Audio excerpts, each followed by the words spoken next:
Dear students and dear friends, स्वागत है अपने चैनल पॉलिटिकल साइंस एसबीएम में। मैं विकास। प्यारे साथियों, आज हम लोग अधिकार यानी राइट्स को पढ़ेंगे और ये आपका पॉलिटिकल साइंस का एक बेहद महत्वपूर्ण सेक्शन है, पॉलिटिकल थियरी।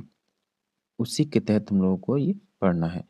देखिए, राजनीतिक सिद्धांत के कुछ ऐसे चुनिंदा टॉपिक हैं जिनसे प्रश्न हर बार पूछा जाता है।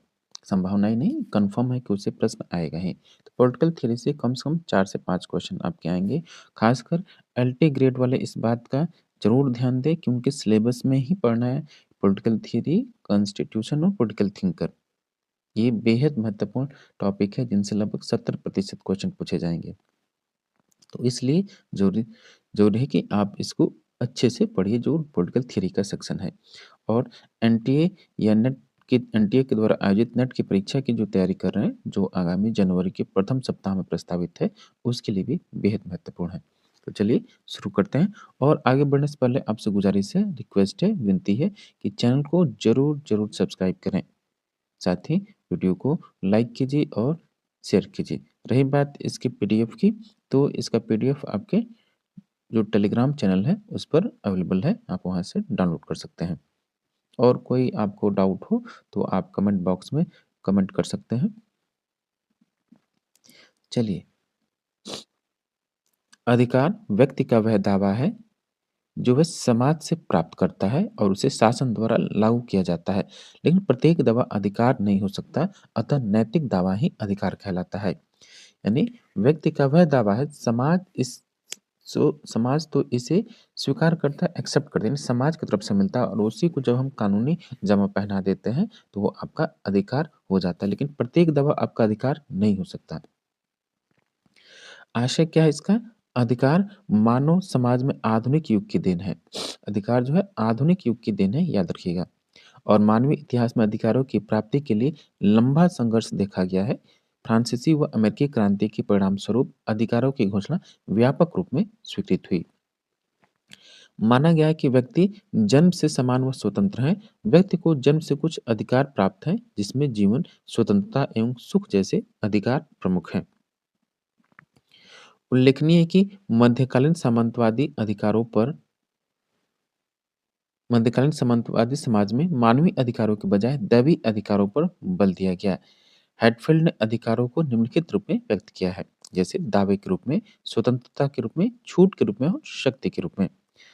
अधिकारों का अर्थ क्या है कि सामान्यतः व्यक्ति की उन मांगों अथवा दावों से है जिन्हें समाज स्वीकार करता व राज्य द्वारा संरक्षण प्रदान किया जाता है। अधिकारों के बिना मानव अपने व्यक्तित्व का विकास नहीं कर सकता, ये सत्य है। कांट के शब्दों में, प्रत्येक व्यक्ति स्वयं में साध्य है, किसी अन्य का साधन नहीं है। इसलिए एक व्यक्ति को दूसरे व्यक्ति के लिए यंत्र की भांति प्रयोग में नहीं लिया जा सकता। अधिकार सामान्यतः समाज में पाए जाते हैं, समाज से बाहर नहीं। इसलिए वे दावे हैं जिनकी समाज में स्वीकृति होती है, वही वे ही अधिकार के रूप में होते हैं। मूल प्रश्न है कि क्या विषमतामूलक समाज में सभी व्यक्तियों के दावे का समान महत्व होगा?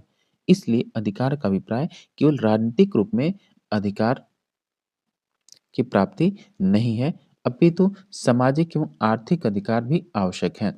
जैसे मतदान का अधिकार तब तक एकांगी व अपूर्ण होगा जब तक कि व्यक्ति को कार्य का अधिकार एवं न्यूनतम गरिमा में जीवन का अधिकार न प्रदान किया जाए।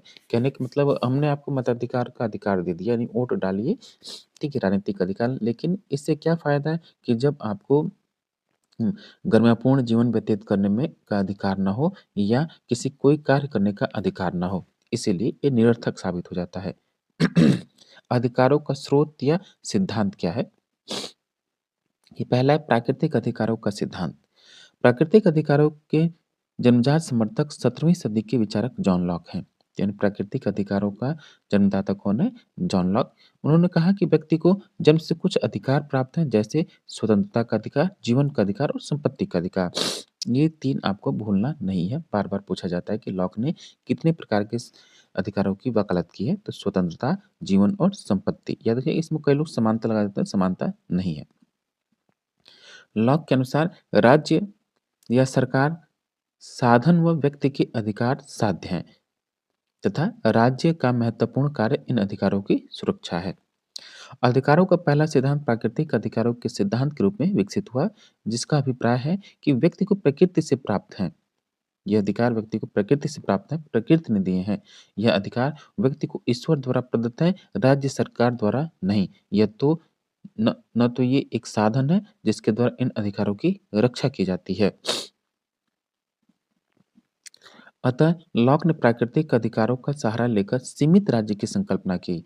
उसमें यह भी कहा कि इन अधिकारों को राज्य या सरकार द्वारा सीमित किया जाएगा तो व्यक्ति को क्रांति करने का अधिकार होगा।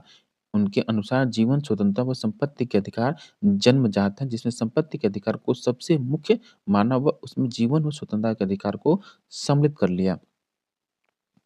यानी जॉन लॉक जो है प्राकृतिक अधिकारों को सहारा लेकर वो सबसे पहले क्या करता है, सरकार पर अंकुश लगाता है, लिमिटेड गवर्नमेंट की बात कहता है और कहता है अगर इन अधिकारों का उल्लंघन हुआ तो नागरिकों को क्रांति करने का यानी सत्ता परिवर्तन करने का अधिकार है। वो 3 प्रकार के अधिकारों की बात करता है, जीवन, स्वतंत्रता और संपत्ति के अधिकार को महत्वपूर्ण मानते हुए ही इसके अंतर्गत जीवन और स्वतंत्रता के अधिकार को वो एक्सेप्ट करता है। अमेरिका में जेफरसन व मेडिसन द्वारा लॉक की इन मान्यताओं को संवैधानिक आधार प्रदान किया गया। प्राकृतिक अधिकारों के द्वारा लॉक ने निरंकुश राज्य के बजाय संसद की शक्तियों का समर्थन किया है। अब प्राकृतिक अधिकारों की आलोचना क्या है कि डेनिस रिची के अनुसार प्राकृतिक शब्द को परिभाषित करना ही कठिन है। इसलिए यह सिद्धांत अत्यधिक भ्रम उत्पन्न करता है क्योंकि प्राकृतिक शब्द के निम्न अर्थ हो सकते हैं। समूची सृष्टि, गैर मानवीय भाग, आदर्श या संपूर्ण उद्देश्य के रूप में, मौलिक अर्थ में और सामान्य रूप में भी व्यक्त करते हैं। इसलिए प्राकृतिक शब्द अपने आप में अस्पष्ट है। जैसे दास प्रथा को प्राकृतिक माना गया जबकि कुछ ने अप्राकृतिक माना। कुछ लोगों के अनुसार पुरुष और महिलाओं के मध्य प्रकृति से ही समानता है जबकि दूसरे दूसरे इसको अस्वीकृत अस्वीकृत करते हैं। कुछ के अनुसार निजी संपत्ति प्राकृतिक अधिकार है जबकि कुछ इसका खंडन करते हैं। प्राकृतिक अधिकारों में वर्णित अधिकार परस्पर विरोधी प्रतीत होते हैं। फ्रांसीसी क्रांति में स्वतंत्रता, समानता और बंधुता को मानवाधिकार के रूप में चित्रित किया गया, जबकि व्यवहारिक रूप में तीनों एक दूसरे के विरोधी भी प्रतीत होते हैं। इसकी सबसे बड़ी विसंगति है कि व्यक्ति के अधिकारों को समाज से पहले व पृथक मान लिया गया, जबकि वास्तविक रूप में व्यक्ति के अधिकार समाज में सम्मिलित हैं। प्रत्येक अधिकार के साथ कर्तव्य भी जुड़े होते हैं। दूसरा आपका अधिकार है वैधानिक अधिकारों का सिद्धांत यानी कानूनी अधिकारों का सिद्धांत। वैधानिक अधिकारों का सिद्धांत बेंथम ने प्राकृतिक अधिकारों को असंगत मानकर विधि के शासन का समर्थन किया है।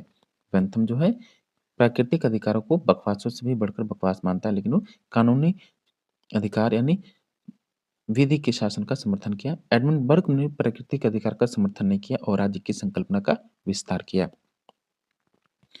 इस सिद्धांत की मान्यता अधिकार राज्य की देन है, यानी कानूनी अधिकारों का सिद्धांत यह मानता है कि जो अधिकार है वो राज्य द्वारा प्रदत्त है। राज्य द्वारा प्रदत्त अधिकार अधिकार कहलाते हैं। यह तो न तो मनुष्य को जन्मजात प्राप्त है और न ही व्यक्ति में अंतर्निहित है। इसलिए अधिकार प्रत्येक देश की विधि के सापेक्ष पाए जाते हैं। दूसरे शब्दों में अगर कहें तो हम तो प्रत्येक देश में अधिकारों की अलग-अलग सूची प्राप्त होती है। अतः अधिकार कृत्रिम है, प्राकृतिक नहीं। इस सिद्धांत का आधार हॉब्स के विचारों में देखा जा सकता है, जिसके अनुसार राज्य सरकार के अभाव में विधि, न्याय व अन्याय का कोई प्रश्न उपस्थित नहीं होता, क्योंकि विधि राज्य की ही देन है, अधिकार विधि का परिणाम है।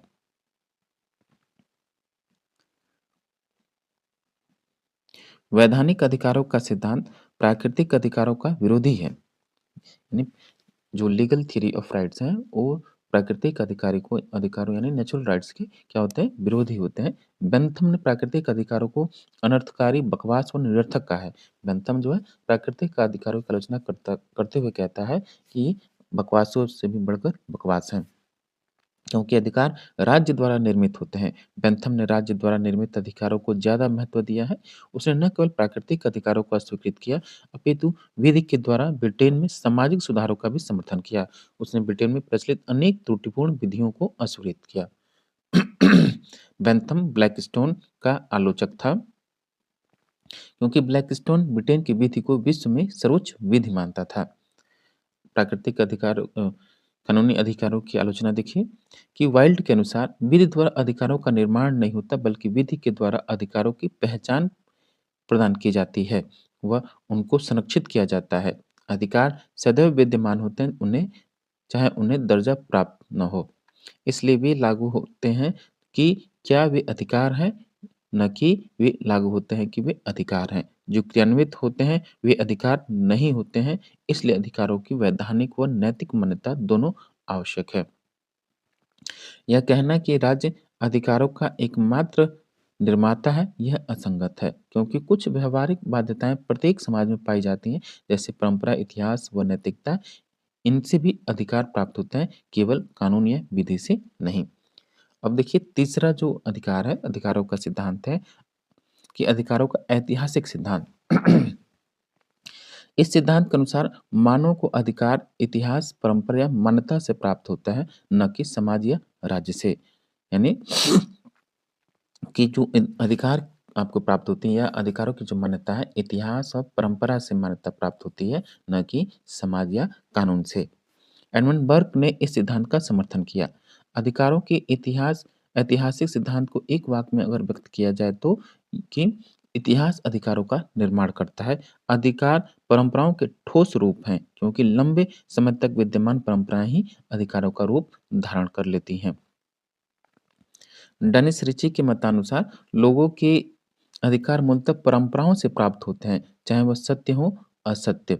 अतः परंपराएं प्राथमिक या आदिमकालीन विधि हैं, जिन्हें हम प्राकृतिक अधिकारों के रूप में स्वीकार करते हैं, वे भी वस्तुतः परंपरा के ही परिणाम हैं। एडमंड बर्क ने अधिकारों के ऐतिहासिक सिद्धांत का पूर्ण समर्थन किया। वह प्राकृतिक अधिकारों का आलोचक था, क्योंकि प्राकृतिक अधिकारों की संकल्पना में समाज, राज्य के बजाय व्यक्ति को प्राथमिकता प्रदान की गई है। जबकि बर्क ने राज्य के महत्व को प्रोत्साहित करते हुए कहा कि यह स्वाभाविक संस्था है, न कि कृत्रिम, जिसका इच्छानुसार निर्माण या भंग किया जा सकता है। अतः बर्क ने गौरवपूर्ण या अंग्रेजी क्रांति की प्रशंसा की, क्योंकि वह इस क्रांति को परंपराओं पर आधारित क्रांति मानता था, जबकि फ्रांसीसी क्रांति व्यक्ति के अमूर्त अधिकारों पर आधारित थी, इसलिए वह फ्रांसीसी क्रांति का विरोधी था। ये एग्जैक्ट आपसे क्वेश्चन के रूप में भी पूछा जाता है कि बर्क कौन सी क्रांति का प्रशंसक था और कौन सी क्रांति का आलोचक था। आलोचना देखिए कि यह कहना कि हमारे सभी अधिकार परंपराओं से प्राप्त होते हैं, अतिशयोक्तिपूर्ण कथन है, क्योंकि हॉकिंग ने कहा है कि क्या दास प्रथा सही थी जब इसका औचित्यपूर्ण रूप में प्रयोग होता था, तो दास प्रथा का प्रयोग परंपरा के आधार पर किया गया। हम इसे अधिकार नहीं मान सकते। भारत में प्रचलित सती प्रथा, बाल विवाह, छुआछूत जैसी परंपराओं को अधिकारों की श्रेणी में नहीं रखा जा सकता। अतः प्रत्येक परंपरा को अधिकारों का दर्जा देना अतार्किक एवं असंगत है। बिल्कुल सही। सामाजिक उपयोगिता का सिद्धांत कि वस्तुतः इस सिद्धांत का आधार बेंथम के विचारों में ही देखा जा सकता है। बेंथम के अनुसार समाज में अधिकतम व्यक्ति को अधिकतम सुख प्राप्त होने चाहिए। दूसरे शब्दों में अधिकतम व्यक्तियों का अधिकतम सुख का आशय सामाजिक कल्याण है, क्योंकि अधिकार सामाजिक कल्याण की वे परिस्थितियां जो सामाजिक रूप में उपयोगी हैं। इसलिए बेंथम ने ब्रिटेन में प्रत्येक क्षेत्र में सुधारों का प्रबल समर्थन किया है, जो विधि, शिक्षा, जेल व प्रशासनिक सुधारों से संबंधित थे। अतः अधिकारों को वास्तविक रूप में सामाजिक दृष्टिकोण से परिभाषित किया जा सकता है, वैधानिक या ऐतिहासिक दृष्टिकोण से नहीं। जो अधिकार व्यक्ति को प्राप्त हुए, उनकी सामाजिक उपयोगिता है, इसलिए कोई भी अधिकार असीमित रूप में स्वीकार नहीं किया जा सकता। व्यक्ति को अभिव्यक्ति की स्वतंत्रता का अधिकार दिया जाता है, लेकिन समाज के हित में इस पर प्रतिबंध आरोपित होते हैं। भारतीय संविधान ने जिन अधिकारों को स्वीकृत किया, उनकी सामाजिक उपयोगिता निर्विवाद है। इस सिद्धांत के अन्य समर्थक रूस के पाउंड व चॉफी हैं। आलोचना देखिए कि सामाजिक कल्याण शब्द अनेकार्थी व भ्रामक है, क्योंकि इसका अभिप्राय अधिकतम लोगों का अधिकतम सुख है या बहुमत का हित या सामान्य हित है, जिसका लोग समर्थन करें। इसमें अल्पसंख्यकों के हितों की अनदेखी होती है। इसकी दूसरी बड़ी कमी यह है कि यह व्यक्तिगत अधिकारों को संकुचित करती है, क्योंकि सामाजिक कल्याण के नाम पर व्यक्तिगत अधिकारों को सीमित किया जा सकता है। अधिकारों का आदर्शवादी सिद्धांत अथवा व्यक्तित्व सिद्धांत। व्यक्ति की चेतना में स्वतंत्रता अंतर्निहित होती है तथा स्वतंत्रता के लिए अधिकार आवश्यक है। इन अधिकारों के लिए राज्य समाज आवश्यक है। अधिकार वह भाग अथवा परिस्थितियां जो व्यक्ति के व्यक्तित्व के विकास में सहायक होती हैं। टी एच ग्रीन के अनुसार कि ये परिस्थितियां राज्य अथवा समाज द्वारा प्रदान की जाती हैं जिससे व्यक्ति को नैतिक बनाने का प्रयास किया जाता है। टी एच ग्रीन के अनुसार अधिकार अधिकार व्यक्ति की मांग अथवा दावा है जिसे समाज द्वारा स्वीकृति प्राप्त होती है और राज्य द्वारा संरक्षित या लागू होता है। बेहद महत्वपूर्ण कोट है इतना कि टी एच ग्रीन ने कहा कि अधिकार व्यक्ति की मांग व्यक्ति की वह मांग अथवा दावा है जिसे समाज स्वीकृति प्रदान करता है और राज्य उसे लागू करता है। अतः अधिकार का अभिप्राय प्रत्येक व्यक्ति का कर्तव्य है कि वह अपनी क्षमताओं या व्यक्तित्व का पूर्ण विकास करे। ग्रीन के अनुसार अधिकार वे शक्तियां जो व्यक्ति को नैतिक बनाने में सहायक हों व जिसके बिना व्यक्ति अपने सर्वोच्च उद्देश्य की प्राप्ति न कर सके। अतः ग्रीन ने अधिकारों को नैतिक दृष्टिकोण से देखा है क्योंकि यह व्यक्तित्व या आत्मा में अंतर्निहित है। यह ध्यान देने योग्य बिंदु है कि ग्रीन के अनुसार व्यक्ति सामाजिक प्राणी है, इसलिए अधिकार समाज द्वारा प्रदत्त होते हैं। समाज से पृथक या अलग रूप में अधिकारों की कल्पना नहीं की जा सकती। व्यक्ति के जीवन का मूल उद्देश्य उसके नैतिक व्यक्तित्व का विकास है व इसके लिए राज्य द्वारा आवश्यक परिस्थितियां प्रदान की जाती हैं। अतः ग्रीन के लिए राज्य एक आवश्यक अच्छाई है। ठीक, ग्रीन क्या कहता है? राज्य एक आवश्यक अच्छाई है जो व्यक्ति के व्यक्तित्व के विकास में सहायक है क्योंकि किसी व्यक्ति को बाध्यकारी रूप में नैतिक नहीं बनाया जा सकता बल्कि नैतिक बनाने की परिस्थितियां प्रदान की जा सकती हैं। इसलिए ग्रीन का प्रसिद्ध कथन है कि शक्ति नहीं, इच्छा ही राज्य का आधार है। ये कोट भी कई बार पूछा जाता है आपसे, कई बार क्या हर बार पूछा जाता है, आप कह सकते हैं इसको। अतः ग्रीन के लिए राज्य व्यक्ति की इच्छा का बाह्य रूप है, न कि बाध्यकारी या दंडकारी संस्था। ग्रीन ने लॉक के प्राकृतिक अधिकारों की संकल्पना को अस्वीकृत करते हुए कहा कि समाज से पहले व्यक्ति को अधिकार प्राप्त नहीं हो सकते बल्कि समाज द्वारा अधिकार प्रदत्त होते हैं। इसकी आलोचना देखिए जरा कि वस्तुतः यह निर्धारण करना कठिन है कि प्रत्येक व्यक्ति के व्यक्तित्व के विकास के लिए किस प्रकार की परिस्थितियां उपलब्ध हों। इस अधिकार के सिद्धांत में सामाजिक हित या भलाई को ज्यादा महत्वपूर्ण माना गया जिसके द्वारा व्यक्ति के अधिकारों की अवहेलना हो सकती है। सांस्कृतिक अधिकार का प्रचलन 70 के दशक में आरंभ होता है। सामाजिक एवं आर्थिक अधिकार में कुछ भौतिक परिस्थितियां अथवा न्यूनतम स्थितियां होती हैं जिसमें व्यक्ति अपने व्यक्तित्व का विकास कर सके। अल्पसंख्यकों के अधिकार। बहुत संस्कृतिवादियों ने अल्पसंख्यकों के अधिकारों का समर्थन करते हुए उदारवादी स्वायत्त एवं स्वतंत्र व्यक्ति की कल्पना को अस्वीकृत कर दिया क्योंकि व्यक्ति मूलतः संस्कृति व समुदाय का सदस्य होता है। राज्य द्वारा निर्मित विधियों पर संस्कृति का प्रभाव स्पष्ट रूप में पड़ता है। उदाहरण के लिए विवाह, तलाक एवं संपत्ति इत्यादि विधियां संस्कृति से प्रभावित होती हैं। इसलिए राज्य द्वारा समान हित की प्राप्ति का प्रयत्न किया जाता है तो मूलतः सांस्कृतिक सापेक्ष होता है। वह कभी कभी अन्य संस्कृतियों से संघर्ष होने की संभावना भी होती है। अतः बहुत संस्कृतिवादियों ने उदारवादी लोकतंत्र का एक विकल्प प्रस्तुत किया। उनके अनुसार समता या समानता का अभिप्राय अल्पसंख्यक समुदाय की समानता नहीं होती है। इसलिए अल्पसंख्यकों की संस्कृति को संरक्षित करने के लिए विशेष अधिकारों की आवश्यकता होती है। बहुत संस्कृतिवादियों के अनुसार राष्ट्र राज्य में संस्कृति को संरक्षित करने की आवश्यकता होती है। इसलिए समाज में अल्पसंख्यकों की संस्कृति के संरक्षण की आवश्यकता है। विभेदकारी नागरिकता प्रस्तुत करते हुए बहुसंस्कृतिवादियों ने अल्पसंख्यकों के लिए 3 विशेष अधिकारों का समर्थन किया है और ये है सांस्कृतिक अधिकार, स्वशासित सरकार का अधिकार, विशेष प्रतिनिधित्व का अधिकार। चूंकि राज्य बहुमत समुदाय की संस्कृति को प्रकट करता है, इसलिए अल्पसंख्यकों को सार्वजनिक जीवन में कुछ विशेष अधिकारों की आवश्यकता है। उदाहरण के लिए कनाडा में सिखों ने हेलमेट पहनने से छूट देने की मांग की और कनाडाई सरकार ने उनकी मांग को स्वीकार कर लिया तथा कनाडा में एशियाई मूल की महिलाओं को नर्सों को निर्धारित पोशाक से छूट प्रदान की गई।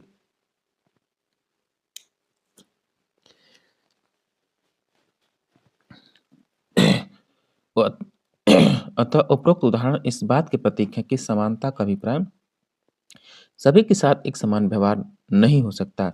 एक अन्य महत्वपूर्ण उदाहरण फ्रांस में देखा जा सकता है कि जिसमें विभिन्न धर्मावलंबियों के धार्मिक प्रतीकों का प्रयोग सार्वजनिक स्थानों पर प्रतिबंधित कर दिया, जो अल्पसंख्यक समुदायों के लिए हानिकारक हैं।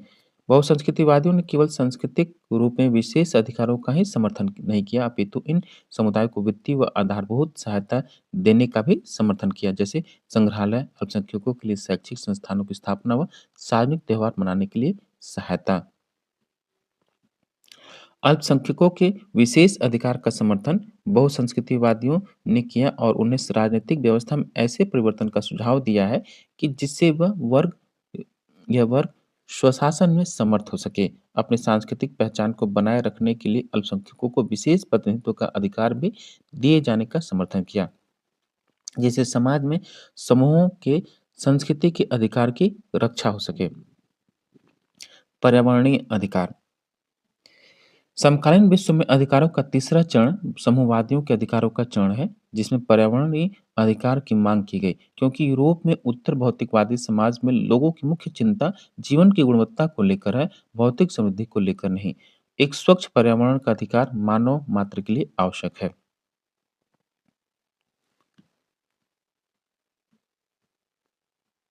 अधिकारों का विकास विभिन्न चरण। अधिकारों का विकास के जो चरण है उसको देखते हैं कि अधिकारों की संकल्पना आधुनिक युग की देन है तथा इसका मूल आधार हॉब्स के विचारों में देखा जा सकता है, जो निम्नलिखित है। प्रत्येक व्यक्ति को जीवन का मूल उद्देश्य आत्म संरक्षण करना है। प्राकृतिक अवस्था में प्रत्येक व्यक्ति अपने आत्म संरक्षण के तरीकों का निर्धारण के लिए स्वतंत्र था। प्राकृतिक अवस्था में व्यक्ति आत्म संरक्षण के लिए कोई भी उपाय कर सकता था। प्राकृतिक अवस्था समाप्त करने के लिए व्यक्तियों ने परस्पर समझौता किया तथा अपने ऊपर शासन करने का अधिकार का प्रत्याग किया। हॉब्स के विचारों में राज्य के अधिकारों का समर्थन किया गया, इसलिए उसने पूर्ण सत्तावादी शासन का समर्थन किया। अधिकारों की संकल्पना के जन्मदाता जॉन लॉक हैं, जिन्होंने स्पष्ट कहा कि प्राकृतिक अवस्था में सभी व्यक्ति समान थे तथा व्यक्ति को जन्मजात प्राकृतिक अधिकार प्राप्त हैं, जिसमें स्वतंत्रता, जीवन, संपत्ति, स्वास्थ्य और उसके शरीर के अंगों पर उसका अपना अधिकार है। प्रत्येक समाज में व्यक्ति का यह नैतिक कर्तव्य है कि वह दूसरे के जीवन का संरक्षण करे एवं राज्य का निर्माण इन्हीं प्राकृतिक अधिकारों की रक्षा के लिए किया गया। राज्य के द्वारा प्राकृतिक अधिकारों को न तो छीना जा सकता है और न ही सीमित किया जा सकता है। मैकफरसन के अनुसार लॉक मूलतः पूंजीवादी विचारक है। इन्होंने संपत्तिशाली व्यक्तियों के अधिकारों का समर्थन किया। लॉक के प्राकृतिक अधिकारों के सिद्धांतों का प्रभाव अमेरिकी और फ्रांसीसी क्रांति पर हुआ। थॉमस पेन ने अपनी प्रसिद्ध पुस्तक राइट्स ऑफ मैन, जो कि 1791 में प्रकाशित हुई, उसमें लॉक के प्राकृतिक अधिकारों का समर्थन किया है। ये पुस्तक जरूर याद रखिए आप। प्राकृतिक अधिकारों के सिद्धांत की कई विचारकों ने कड़ी आलोचना की है। बर्क के अनुसार प्राकृतिक अधिकारों की संकल्पना निरर्थक है। यह अमूर्त व तात्विक है। यह अत्यधिक सरलीकृत है। बर्क के अनुसार अधिकार एक विशेष इतिहास व परिस्थितियों की देन होते हैं। बर्क ने इंग्लैंड में उल्लेख करते हुए कहा है कि यहाँ के लोगों को समाज के विकास के परिणाम स्वरूप स्वाभाविक रूप में अधिकार प्राप्त हो गए। नागरिक और राजनीतिक अधिकार परंपराओं की देन है, ऐसे ऐसा बर्क का मानना है। बेंथम ने प्राकृतिक अधिकारों की धारणा का जोरदार खंडन किया। इनके अनुसार समाज व राज्य से पहले अधिकारों की कल्पना करना पूर्णतः अतार्किक व निरर्थक है। इनके अनुसार अधिकार राज्य द्वारा प्रदत्त होते हैं। अतः इन्होंने लॉक की मान्यता को बकवास व अनर्गल कहा। वैधानिक अधिकारों का समर्थन किया। लॉक से लेकर बेंथम तक ने व्यक्तियों को स्वायत्त रूप में अधिकार प्रदान किए, जिसे हर्बर्ट हार्ट ने अधिकारों का चयनात्मक व वैकल्पिक सिद्धांत कहा है।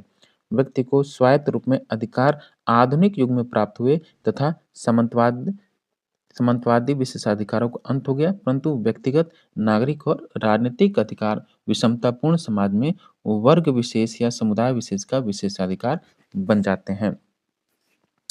इंग्लैंड ने रॉयल कमीशन की रिपोर्ट के में औद्योगिकरण के सामाजिक परिणामों को चित्रित किया। परिणामस्वरूप अधिकारों के द्वितीय चरण का विकास हुआ और कल्याणकारी राज्य द्वारा लोगों को सकारात्मक अधिकार प्रदान किए गए, या हार्ट के अनुसार लोगों को कल्याणकारी अधिकार दिए गए। व्यक्ति के व्यक्तित्व विकास के लिए न्यूनतम सामाजिक एवं आर्थिक परिस्थितियां उपलब्ध होनी चाहिए। ग्रीन के विचार में कल्याणकारी अधिकारों पर बल दिया गया। ग्रीन ने प्राकृतिक अधिकारों की संकल्पना को निम्नलिखित कारणों से अस्वीकृत कर दिया। ग्रीन के अनुसार प्राकृतिक अधिकारों की संकल्पना में अधिकार व कर्तव्यों का विभाजन हो गया।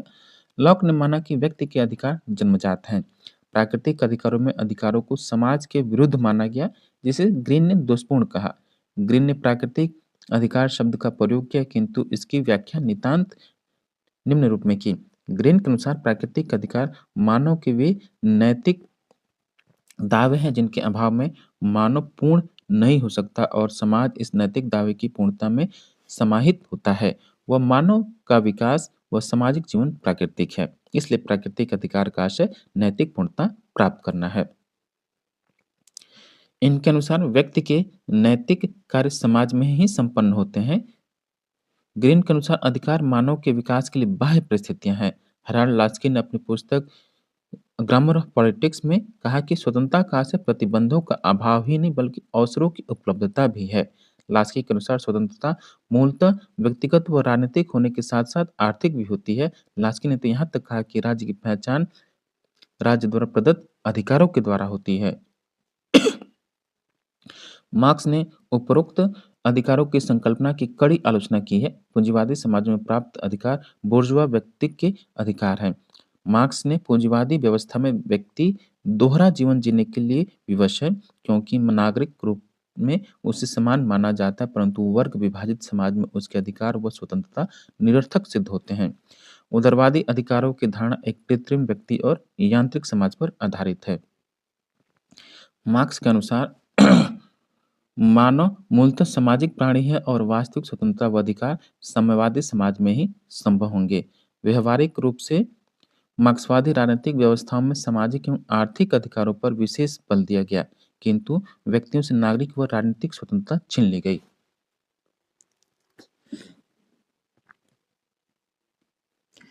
समकालीन विश्व में अधिकारों की धारणा।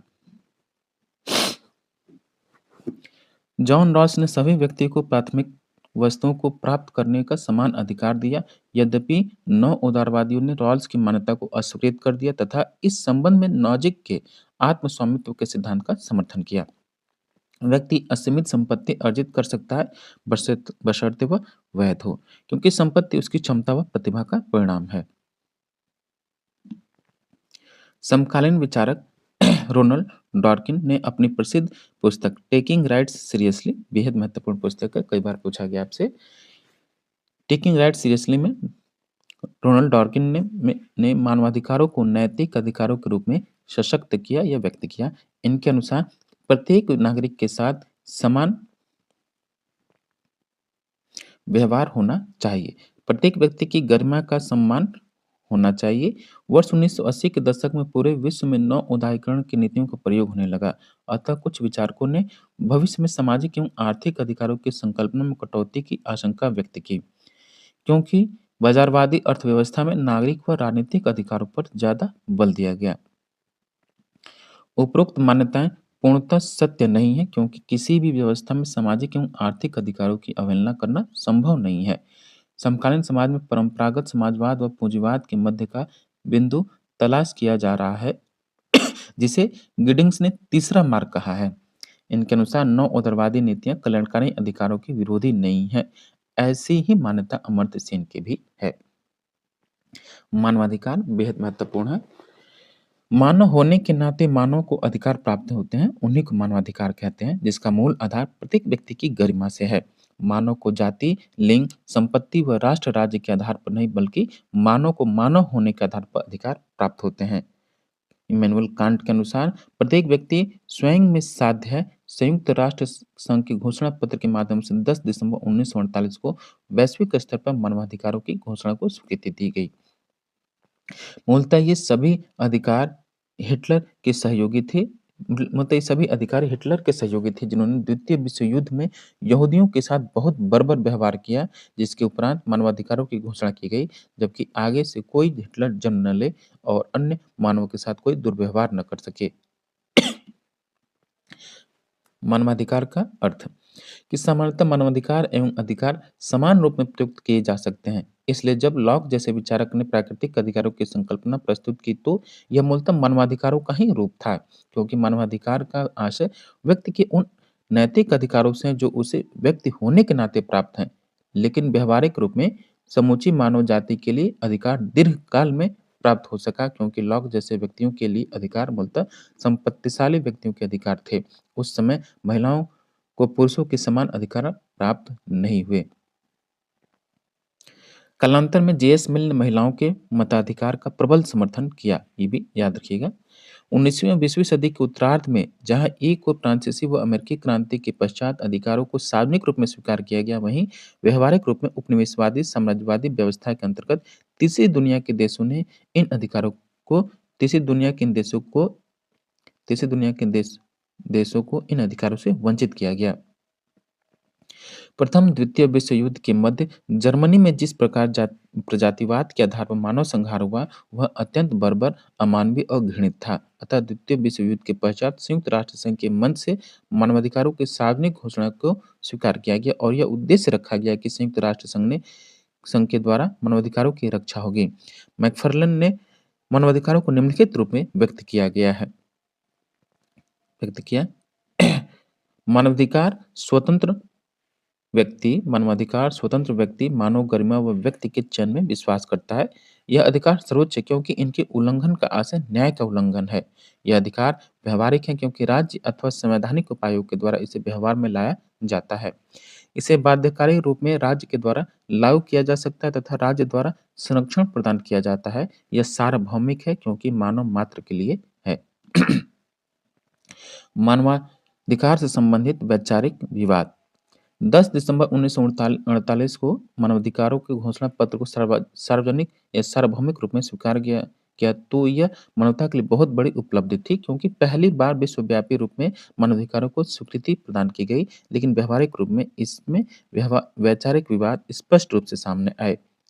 इस्लामिक देशों, विशेषतः सऊदी अरब ने मानवाधिकार की संकल्पना पर आपत्ति दर्ज करते हुए कहा कि इस्लामी समाज में धार्मिक स्वतंत्रता व धर्म परिवर्तन का अधिकार नहीं दिया जा सकता।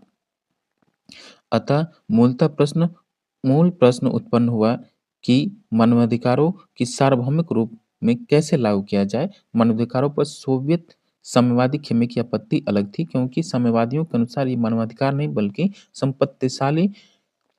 संपत्तिशाली पूंजीपतियों के अधिकार है, क्योंकि उदारवादी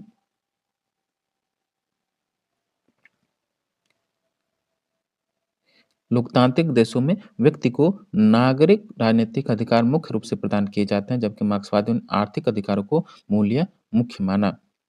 अतः मार्क्सवादियों के अनुसार न्यूनतम आर्थिक परिस्थितियां व रोजगार का अधिकार मुख्य है। इसके विपरीत उदारवादी देशों का मानना है कि साम्यवादी व्यवस्थाएं सर्वाधिकारवादी हैं, जहां व्यक्ति को अभिव्यक्ति व उपासना की स्वतंत्रता प्राप्त नहीं है। एक दल का निरंकुश शासन है, वह व्यक्ति राजनीतिक सहभागिता से वंचित है। वस्तुतः इन वैचारिक विरोधों को देखते हुए 66 में संयुक्त राष्ट्र संघ ने के मानवाधिकारों के दस्तावेजों को सिविल, राजनीतिक व सामाजिक एवं आर्थिक अधिकारों का सम्मिश्रण किया। अतः मानवाधिकारों के संदर्भ में साम्यवाद बनाम उदारवाद का विवाद समाप्त हुआ। मानवाधिकार सार्वभौम्य सापेक्ष। अफ्रीकी देशों द्वारा 1981 मानवाधिकारों के लिए एक घोषणा पत्र बंजुल चार्टर जारी किया गया। मानवाधिकार के संदर्भ में सार्वभौमिकता बनाम सापेक्षवाद को लेकर प्रश्न खड़ा हुआ। इसलिए मूल प्रश्न है कि क्या पूरे विश्व में मानवाधिकारों का एकीकृत रूप स्वीकार किया जा सकता है। व्यवहारिक रूप में ऐसा प्रतीत होता है कि क्योंकि ऐसा प्रतीत नहीं होता, क्योंकि सोवियत संघ के विघटन के पश्चात चीन जैसे साम्यवादी देश व अमेरिका जैसे उदारवादी देशों के मध्य मानवाधिकारों को लेकर विवाद है। अमेरिका ने चीन पर सदैव मानवाधिकारों के उल्लंघन का आरोप लगाया है, विशेषकर तिब्बती शरणार्थी व दलाई लामा के मुद्दे पर चीनी सरकार की विश्वव्यापी आलोचना की जाती है। यद्यपि गैर लोकतांत्रिक देश जैसे म्यांमार पर भी मानवाधिकारों के उल्लंघन के आधार पर प्रतिबंध आरोपित किए गए हैं।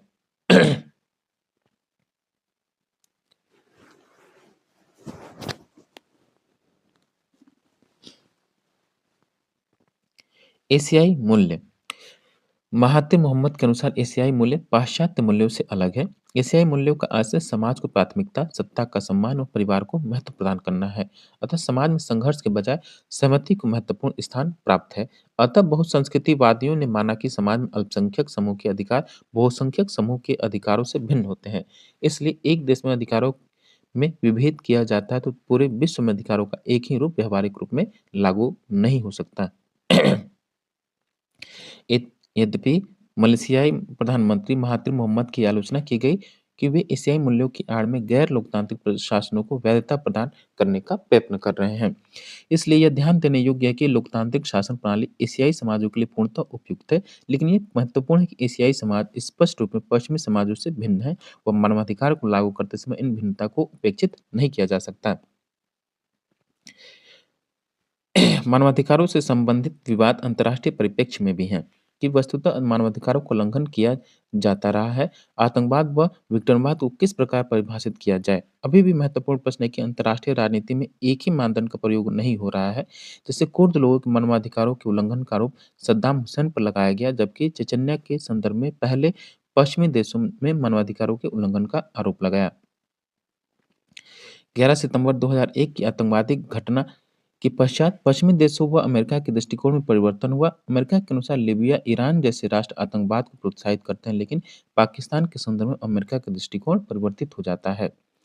मानवाधिकारों का मूल आधार लॉक के विचारों से ही आरंभ हुआ और इसका विकास लास्की तक हुआ। व्यवहारिक रूप में द्वितीय विश्व युद्ध के पश्चात मानवाधिकारों को वैश्विक संस्था के द्वारा वैश्विक रूप में लागू करने का प्रयास किया गया।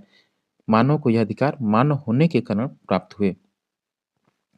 मानवाधिकारों की आरंभिक घोषणा 10 दिसंबर 1948 के पश्चात इसमें समूहों के अधिकारों पर भी बल दिया गया। नागरिक और राजनीतिक अधिकारों के अंतर्गत अंतर्राष्ट्रीय समझौते जो कि 1966 के अनुच्छेद 27 में कहा गया है कि प्रत्येक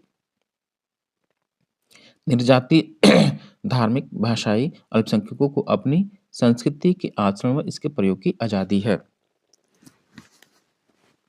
वर्ष 1992 में संयुक्त राष्ट्र संघ के अल्पसंख्यकों के अधिकारों की घोषणा पत्र के अनुच्छेद 2 में कहा गया है कि राष्ट्रीय निर्जातीय धार्मिक अल्पसंख्यक समूहों को अपनी संस्कृति की रक्षा करने, धर्म को मानने व आचरण करने तथा निजी सार्वजनिक जीवन में अपनी भाषा के प्रयोग का अधिकार है।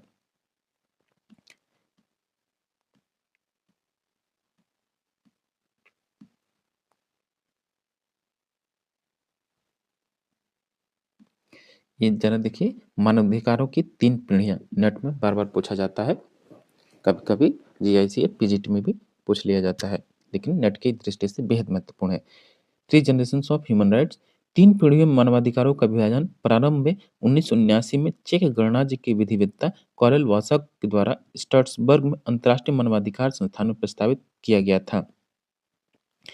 पहली पीढ़ी में मानवाधिकारों की प्रवृत्ति मूलतः राजनीतिक थी, जिसमें जीवन का अधिकार, कानून के समक्ष समानता, बोलने की स्वतंत्रता, धर्म की स्वतंत्रता एवं मतदान के अधिकार शामिल थे। यानी प्रथम पीढ़ी के मानवाधिकारों में आपकी राजनीतिक स्वतंत्रता, दूसरी पीढ़ी के मानवाधिकारों की मूल प्रकृति आर्थिक, सामाजिक व सांस्कृतिक हुई और तीसरी पीढ़ी के मानवाधिकारों में वे अधिकार हैं जो महज नागरिक तथा सामाजिक से परे हैं। इसमें आत्मनिर्णय का अधिकार, स्वस्थ वातावरण का अधिकार, प्राकृतिक संसाधनों का अधिकार व सांस्कृतिक विरासत में भागीदारी का अधिकार। ये जो 3 पीढ़ियों के मानवाधिकार हैं, जैसे राजनीतिक अधिकार या आपकी आर्थिक, सामाजिक एवं सांस्कृतिक की दूसरी पीढ़ी का अधिकार और तीसरी पीढ़ी में आत्मनिर्णय का अधिकार हो या स्वस्थ वातावरण हो या सांस्कृतिक या प्राकृतिक संसाधनों को लेकर अधिकार हो, इसको ज़रा आप ध्यान से देखिए क्योंकि कई बार पूछा जाता है।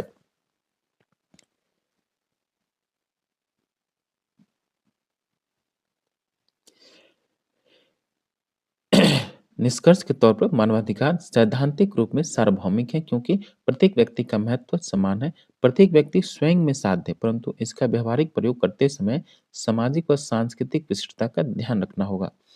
21वीं शताब्दी मानवाधिकार व लोकतंत्र का युग है तथा मानवाधिकारों का बढ़ता विश्वव्यापी प्रभाव मानवीय समाज के प्रभावी विकास का द्योतक है।